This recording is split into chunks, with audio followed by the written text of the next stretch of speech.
Encounter news, अब लेंगे हर खबर की खबर।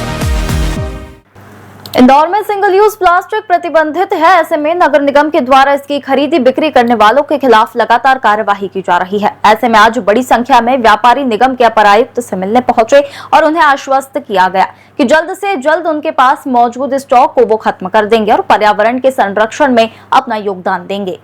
स्वच्छता के बाद इंदौर को पर्यावरण के क्षेत्र में भी नंबर 1 बनाने का प्रयास किया जा रहा है। इसके तहत अब शहर शहर में सिंगल यूज प्लास्टिक पर प्रतिबंध लगाया गया है। इसका निर्माण और बिक्री करने वालों के खिलाफ नगर निगम के द्वारा जब्ती और जुर्माने की कार्यवाही की जा रही है। इसके बाद भी इंदौर में कई स्थानों पर सिंगल यूज प्लास्टिक की बिक्री देखने को मिल रही है। इसमें अधिकांश जगह 50 माइक्रोन से कम का उपयोग किया जा रहा है, जो पूरी तरह से प्रतिबंधित। खास बात यह है कि इसमें दूध की थैली भी शामिल है। निगम की कार्यवाही के खिलाफ आज मार्केट एसोसिएशन के लोग नगर निगम के अपर आयुक्त अभिलाष मिश्रा से मिलने पहुंचे। व्यापारियों ने उन्हें आश्वस्त किया कि जो प्लास्टिक का माल उनके पास स्टॉक या फिर बाजार में है, उसे तुरंत खत्म किया जाए। व्यापारियों ने निगम आयुक्त से कुछ दिनों की मांग की है। फिलहाल व्यापारियों की मांग पर निगम के अपर आयुक्त अभिलाष मिश्रा ने व्यापारियों को कुछ दिनों की मोहलत दे दी है। साथ ही ये भी चेतावनी दी है कि अगर समय पर सिंगल यूज प्लास्टिक का निर्माण और इसकी बिक्री नहीं रोकी गई तो जुर्माने के साथ ही दुकान सील करने की कार्यवाही भी की जाएगी। इंदौर से एनकाउंटर न्यूज की रिपोर्ट।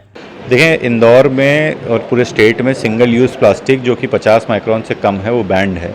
बट ये आमतौर पे मार्केट में देखने में आ रहा है कि दूध की थैली और अन्य पैकेजिंग मटेरियल इस तरीके के मार्केट में दिखने के आ रहे हैं। तो उसी के संदर्भ में मार्केट एसोसिएशन वालों से चर्चा हुई है और उन्होंने अश्योर किया है कि वो किसी भी तरीके का 50 माइक्रोन से कम का जो पैकेजिंग मटीरियल है वो नहीं उपयोग में लाएंगे और जो उनके पास ऑलरेडी स्टॉक रखा है जो कि ट्रांजिट में है या कहाँ है, वो उसको शहर से बाहर कर देंगे। जो जहाँ उन्होंने से मंगाया है तो उसे वापस कर देंगे। सर, कुछ और भी मांगे करेंगे उन्होंने?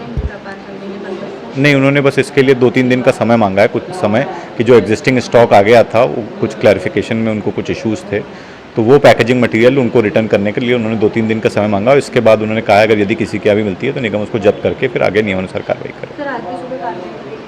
कई जगह निरंतर ही कार्रवाई चल रही है। लगभग 1.5-2 लाख रुपये डेली का फाइन भी हो रहा है।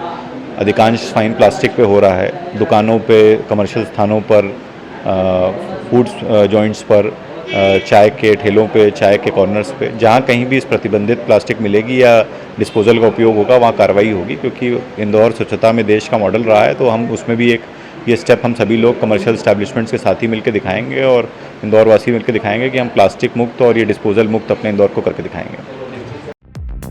एनकाउंटर न्यूज, अब लेंगे हर खबर की खबर।